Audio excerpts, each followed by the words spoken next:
During the following demonstration scenarios, we are going to focus on the accounting and analytic functionality built into SAP Business One 9.1.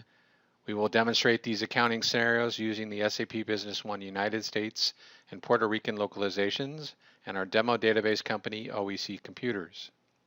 Like most small businesses, OEC's landscape is constantly evolving as their products and markets change.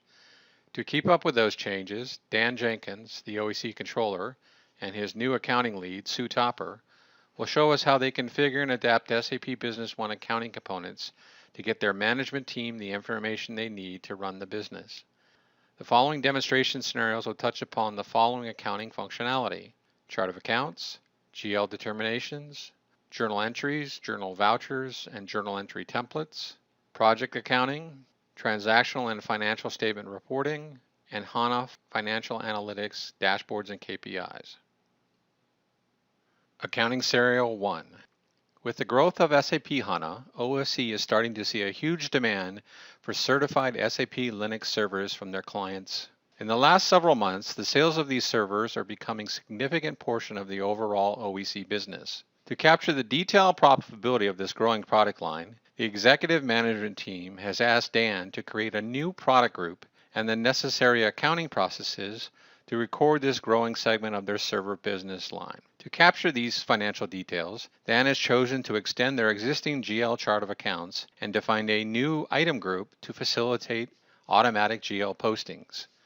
Specifically, we will see the following SAP Business One powered by SAP HANA accounting and financial focus capabilities in this first demonstration scenario: customized financial workbench, pervasive analytic KPIs and dashboards, chart of accounts, item group accounting, and enterprise search. Our scenario begins at Dan's SAP Business One's desktop, where he is reviewing the setup and controls of his new approach. Sue asked Dan about his Business One desktop. She says that at her old company, she remembers SAP Business One having a traditional menu structure, and his desktop looks nothing like the SAP Business One she remembers. He points out that this is the new Fiori interface. It is a new tool in SAP Business 9.1 for HANA, and he has chosen to place the Financial Process Workbench on his desktop because these tasks represent the financial transactions and reports he uses the most often. This workbench gives him quick access to the most common Business One functions. Using the Financial Process Workbench, Dan selects Chart of Accounts. This opens the Chart of Account Master Records window.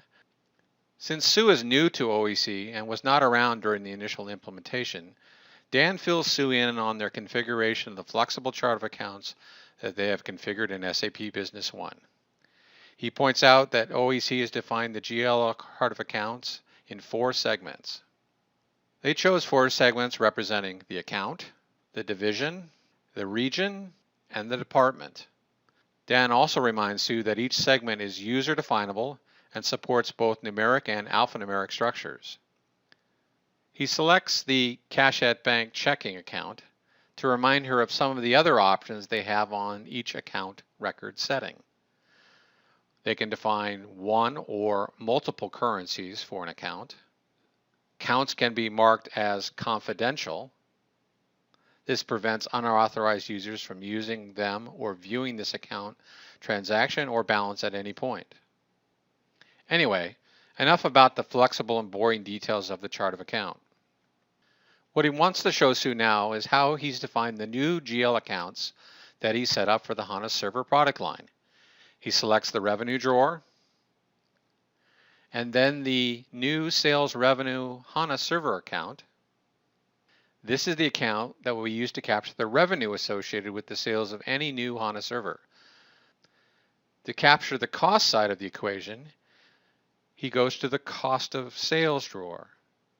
And in this drawer, he selects the new cost of goods sold HANA server, or account 515. To create the automatic linkage of these new accounts to the HANA servers in inventory and assure that each time they are sold, the right GL accounts are used, Dan has created a new item group.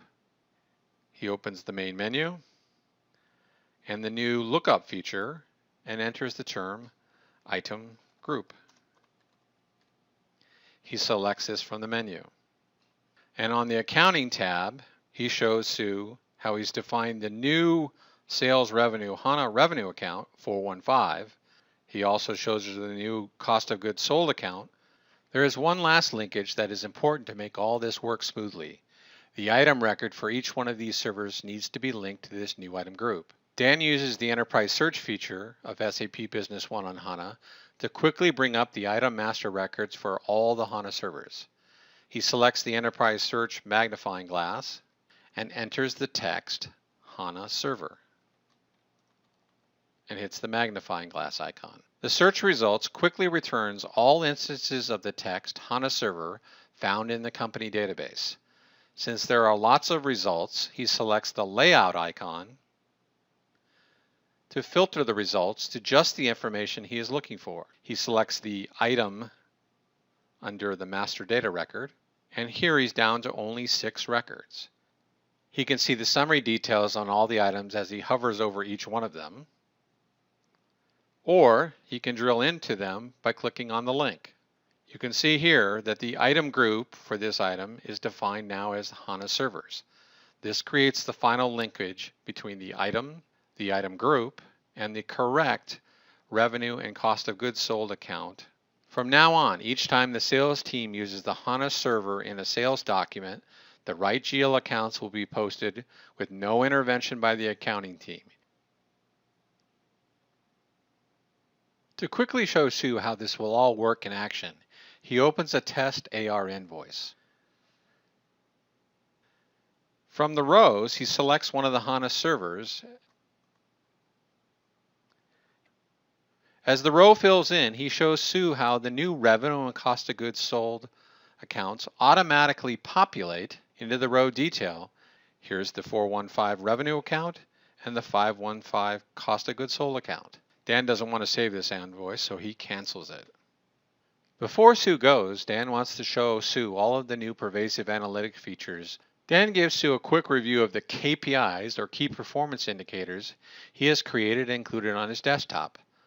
KPIs, or key performance indicators, are singular currency amounts, percentages, or counts of transactions that are taking place in the OEC SAP Business One database. They can display GL balances, summary document amounts, and quantities of any transaction in SAP Business One. Dan's initial 2 KPIs are receivables overdue and monthly net sales revenue. Even though these 2 KPIs seem relatively simple, they're very powerful. This one gives Dan the total receivables overdue at any one point in time. And the second one, monthly net sales revenue, gives a point-in-time view of monthly net sales. Dan has also started using the pervasive dashboard design tool.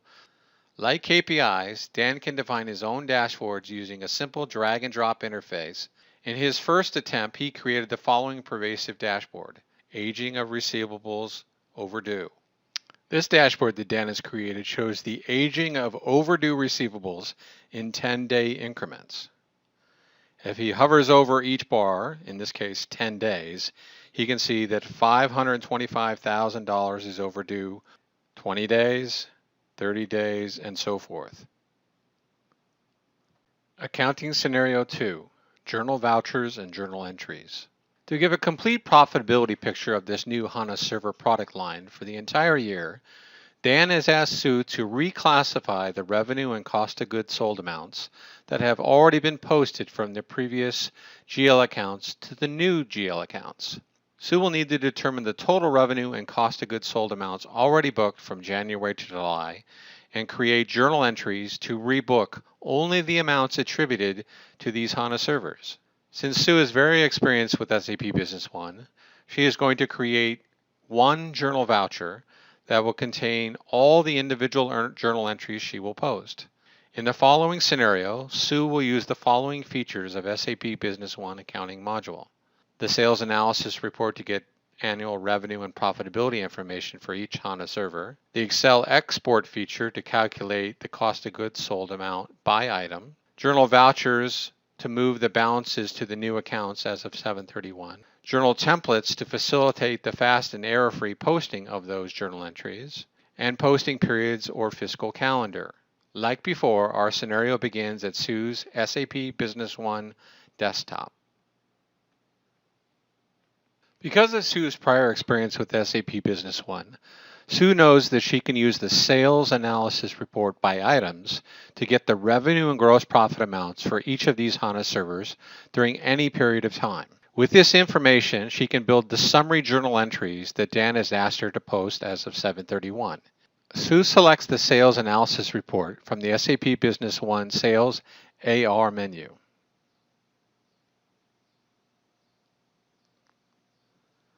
She chooses the Item tab to run the report by items. She confirms that she wants to run an annual report to return one amount for the entire period. She confirms the posting date from 1/1 to 7/31, and she also confirms that the group is HANA servers. She hits OK to run the report and bring the report to her screen.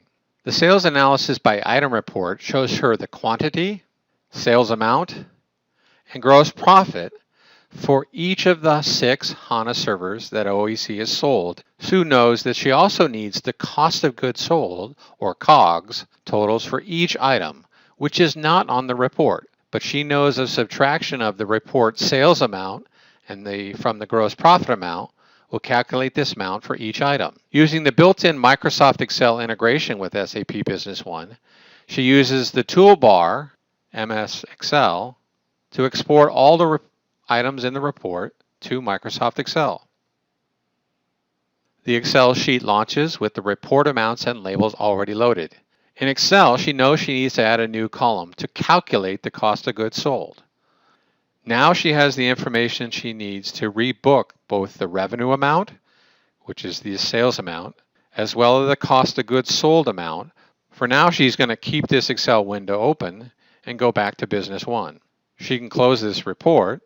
Using the amounts in the Microsoft Excel sheet, Sue is now ready to use the journal voucher transaction to collect all these journal entries. One journal voucher will contain all the detailed journal entries for this revenue and COGS reclassification.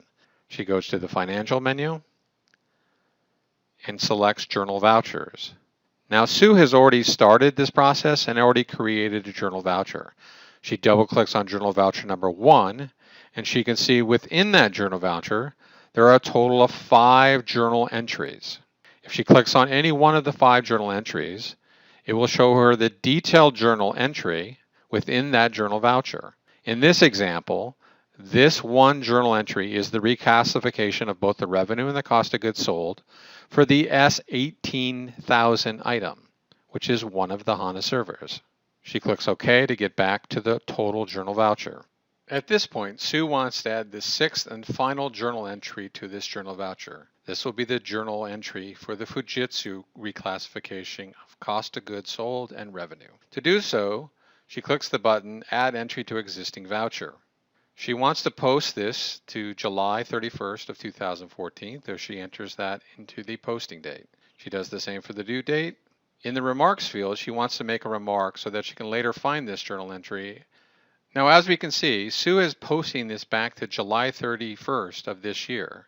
Those happen to be closed periods, but Sue, being one of the lead accountants, has the authorization or security to post to a closed period. Sue wants to show us a little bit more about the fiscal period definitions. She goes up to the main menu and types in period. This brings up, she scrolls down to the bottom, and we can see this is the fiscal calendar, or the periods from period 1 through period 12 for the year 2014. And if we take a closer look, we can see that both July and August of 2014 are what's called a closing period. This only allows certain people with the right authorizations to book entries. She closes the posting period window with the cancel button. As she returns to the journal voucher entry screen, Sue is also going to use a posting template she has created to simplify the data entry of these entries. A posting template allows her to predefine the set of accounts or amounts to pre-fill into a journal entry. She picks the template type percentage, then clicks on the ellipse button, choose from list to select the HANA Serve posting template that she's created. As we can see here, this fills in the 4 accounts into the details of the journal entry. These are the 4 accounts that she needs to rebook the revenue and cost of goods sold from the old accounts to the new accounts as of 7/31. With the accounts now filled in, all she needs is the amount. This is where the Excel sheet comes into play. She goes back to the Excel sheet, and since she's only booking this last and final entry for the Fujitsu TX300 server, what she needs to do is copy the sales amount and the cost of goods sold amount over to the journal entry. She selects the sales amount, she goes back to Business One, and she pastes that amount in the old revenue account. When she tabs off and goes to the next account, the system will automatically balance the entry by entering the credit amount into the new HANA revenue server account.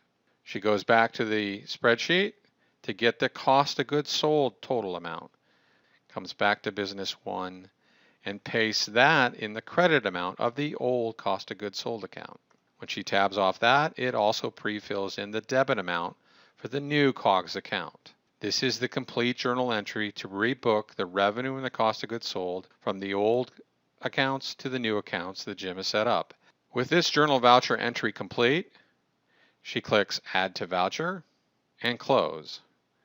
This returns her back to the overall journal voucher screen, and we can now see the 6 entries for the 6 different HANA servers. With the last one completed, she clicks Update. Now remember, this journal voucher has been saved to the system, but the entries in the voucher have not been posted to the general ledger. This gives Sue the ability to send this journal voucher for Dan for approval, as well as include the values of this journal entry into reports to see their impact. Sue wants to review the impact of these journal entries in the journal voucher before she gets the OK from Dan and before she posts them to the general ledger. To see their impact, there's a delivered report that she can run called the General Ledger Report. This report allows her to include both posted entries and unposted journal vouchers in the results of the report.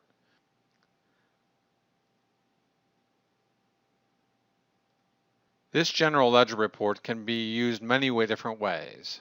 It allows her to select multiple accounts or different levels of accounts, as well as different posting dates, due dates, as well as many other options. Since there's so many options, Sue is going to use a new feature in version 9.1 that allows her to save the report selection criteria. She's done so she goes up to the selection criteria name, and she selects the report criteria she's saved called Revenue and COGS GL. This has the settings for the General Ledger Report that she wants that contains specific accounts as well as posting dates and other information. Now, one of the things she wants to do before she runs the report is check this box right here called Add Journal Vouchers. What this will do is add any journal vouchers that meet the criteria for date and accounts that she selected in her selection criteria. On this reporter screen, she can see all of the journal entries that have been booked to the account she selected, which are the revenues, both the old one and the new, as well as the old cost of goods sold and the new cost of goods sold. We can also see all of the journal vouchers that Sue created but has yet to post because she selected that option. These are the 6 journal entries in the Journal Voucher 1 that contains the reclass for the revenue account, one for each HANA server that exists. The same is true, we see the opposite side of the entry for the new revenue account, which is the new HANA revenue account that Dan set up. The same is true for cost of goods sold. We see the entries coming out of the old account and into the new cost of goods sold account. This report, called General Ledger, and the ability to include general vouchers in that report before they're posted, allows Sue to see the impact of those debits and credits that she created before she actually posts them to the general ledger.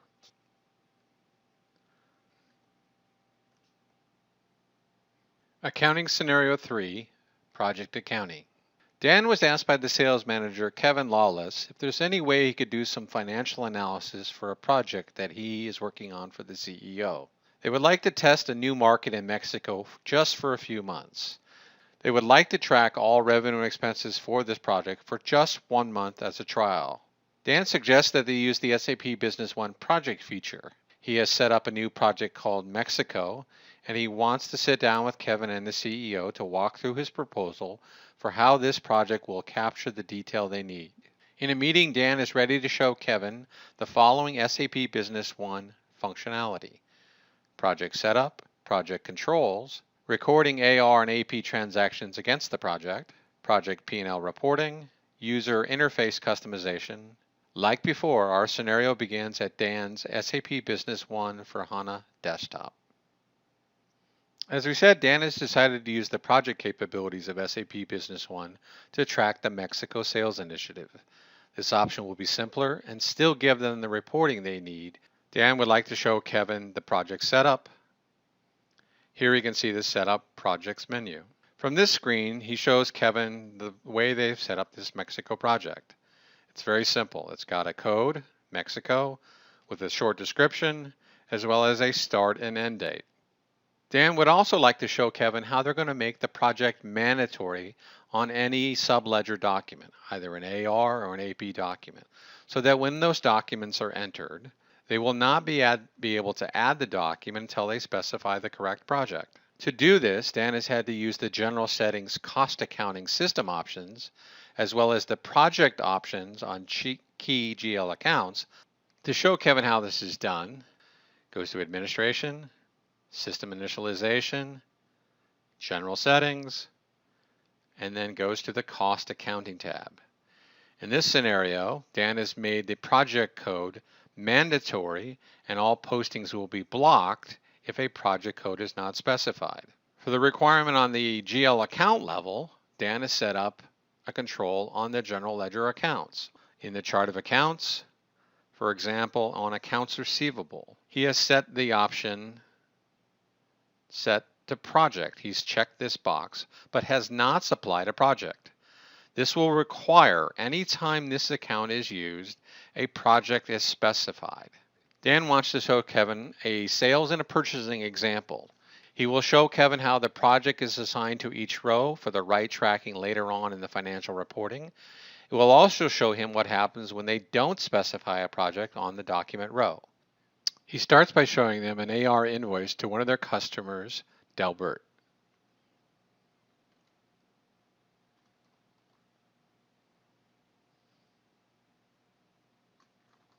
Once he has the customer selected, he goes to the Accounting tab to specify the right project. This project will be applied to all lines on this document. He selects Mexico and goes back to the Contents tab. From here, he can enter multiple items. And in this case, this is just for example, it doesn't really matter what items he selects, but he chooses 3 items and returns back. Once he returns back to the row definition, you can see that the project field has been copied from the header on the Accounting tab to the line items in each of the individual lines. Now that he has these 3 lines, he's going to add the invoice. He's going to scroll back to that document so you can see the journal entries that were posted. He selects the Accounting tab and the golden arrow to the journal remarks. On this, the journal entry for this document, he can see that the Mexico project has been associated with all journal entries that are applicable to this invoice. He now wants to show Kevin what will happen on an AP invoice, for example, when they're submitting their expenses. He selects AP invoice, enter a date, enter a description for and we're going to say travel airfare. Go to the GL account and pick account for airfare. Now this time when we look at the project field, we'll see there's nothing in the project field. And that's because when we're entering this AP invoice, we forgot to go to the Accounting tab and actually enter the BP project first. Because we had no project at the header level, there was no project copied down to the row level. But because the controls Kevin has set up, this will not be a problem. If we were to enter an amount, let's say for $1,000 worth of airfare, tab off, and click Add, what we see is we get an error that says the GL account requires a project. So this is the second control that Kevin has put in place at the general ledger account level. We can do this in one of 2 ways. We can go right to the actual line, select on the project field, tab off, and select the Mexico project, and then post it. or we could go back to the Accounting tab and enter the project there. Now when we add this document, it should post fine because this line and every accounting entry with it has a project code attached to it. When Kevin sees this scenario, he's concerned that the project code is hidden on the Accounting tab. He asks Dan if they can move it to the Main tab so that it might not be overlooked. Dan explains that there is a new feature of 9.1. They now have the ability to move and hide standard and user-defined fields from any tab on any screen to another tab on that same screen. Dan will show Kevin how this is done. He selects the Edit Form UI option from the Tools menu. Now that Dan is in edit mode, he can move any field or hide any field.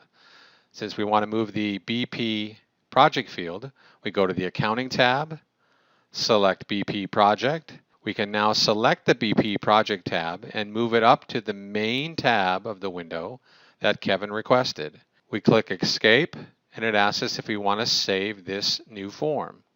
We say yes. If we go back and open up the AP invoice screen, we can now see that the BP project field is on the main tab.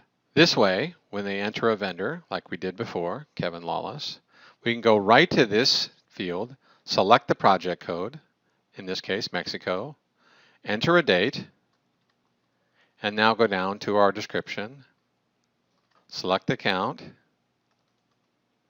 airfare as an example, and we can see that the project code is automatically filled in on the line. Kevin is very happy with this capability. One last thing before Kevin has to leave. Dan wants to show him one of the many financial reports they can run by project. Using the standard profit and loss report with the project selection criteria, they can get a project-specific P&L. Dan closes the AP invoice, and from the Financial Projects Workbench, Dan can run this report from the Financial Reports link. This brings up the profit and loss statement selection criteria. Now this is the standard P&L report, but it has many options.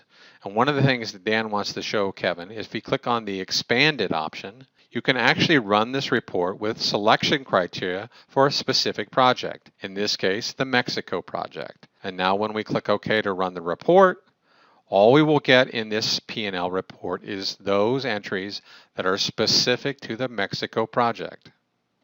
To print a boardroom quality version of this report, Dan selects the Print Preview toolbar. This will print the crystal report layout that sits behind this report. In addition to this P&L by project, there are also other project reports that we can run. Go to Financials, Financial Reports, Accounting, and run the Transaction Report by Project report. Once again, on this selection criteria, we have the ability to select the project. When I click OK, I now get a summary of all of the postings that have hit the Mexico project. To see the detail, I click the Expand button, and I can now see all of the entries that have been booked against the Mexican project, with the ability to drill into the individual journal entries. In this example, I'll drill into this accounts receivable posting. Then from there, I can go to the actual invoice that posted this entry. This project report, like many reports in SAP Business One, allows you the ability to go from a report to detailed entries all the way back to the source document. During the previous demonstration scenarios, we saw how SAP Business One 9.1, powered by SAP HANA, delivered powerful accounting controls, reporting, and analytic capabilities to facilitate the changing business environment at OEC computers. We watched as Dan and Sue used SAP Business One, powered by SAP HANA, to address the following accounting and control issues in support of the OEC business model: chart of accounts, GL determinations, pervasive analytics, journal entries, journal vouchers and templates, project accounting, as well as transactional and financial statement reporting. Contact your local SAP Business One partner to discuss all the SAP Business One accounting, analytic, and reporting features we did not have time to review in this video.